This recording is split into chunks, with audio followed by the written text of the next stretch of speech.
Baik, di sini saya akan menjelaskan tentang daerah aliran sungai. Daerah aliran sungai adalah wilayah yang dikelilingi dan dibatasi oleh topografi berupa pegunungan bukit atau pegunungan. Dan di sini saya akan menjelaskan dari tujuan daerah aliran sungai. Yang pertama, tujuan konservasi das. Yang kedua, tujuan pengelolaan das. Pengelolaan daerah aliran sungai adalah upaya manusia di dalam mengendalikan hubungan timbal balik antara sumber daya alam dengan manusia di dalam das dan segala aktivitasnya, dengan tujuan membina kelestarian dan keselarasan ekosistem serta meningkatkan manfaat sumber daya alam bagi manusia secara berkelanjutan. Pengelolaan das atau daerah aliran sungai. Pengelolaan dan melakukan konservasi pada lahan-lahan pertanian.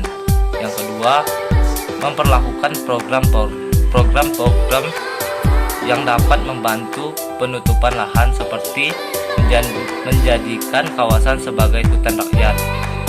Yang ketiga, melakukan pemeliharaan pada area tebing-tebing sungai. Dan masih banyak contoh dari pengelolaan daerah aliran sungai. Fungsi daerah aliran sungai adalah seperti yang kita ketahui, daerah aliran sungai merupakan salah satu kawasan atau daerah yang dikelilingi oleh beberapa titik alami yang terletak pada daratan tinggi.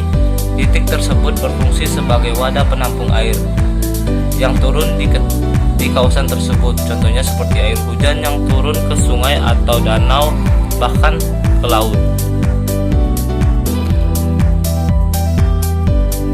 Air sangat kita butuhkan dalam kehidupan sehari-hari sebagai tempat mandi, pembersihan, ataupun segala kegiatan lainnya. Tahukah kalian kalau air di muka bumi ini senantiasa bergerak dalam serangkaian proses tersebut? Siklus air, energi panas matahari memanaskan permukaan bumi dan terjadilah penguapan. Pada permukaan laut disebut evaporasi, dan pada tumbuhan atau makhluk hidup disebut transpirasi. Uap air yang ada di udara mengalami kondensasi atau pengembunan yang menjadi titik-titik air yang akan berubah menjadi awan. Dan pada akhirnya awan-awan tidak bisa menampung air begitu banyak dan akhirnya air jatuh kepada permukaan bumi yang biasa kita sebut dengan hujan. Proses ini dinamakan presipitasi. Siklus air dapat dibedakan menjadi 3, yaitu siklus pendek, siklus sedang, dan siklus panjang. Siklus pendek yaitu air laut yang mengalami penguapan menjadi penguapan yang menjadikan awan dan menjadikan air hujan yang turun di atas permukaan laut.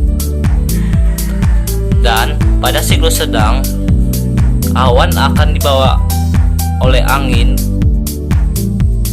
dan akan menjadi hujan ke darat, lalu mengalir ke daerah aliran sungai yang menuju ke laut.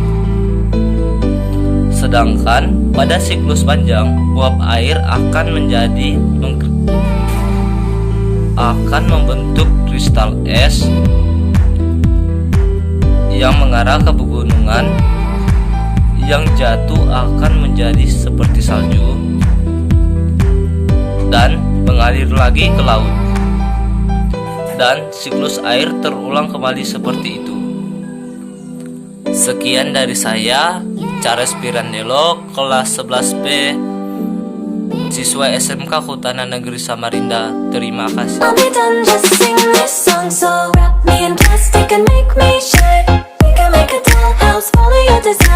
Let's build a dog out of sticks and twine.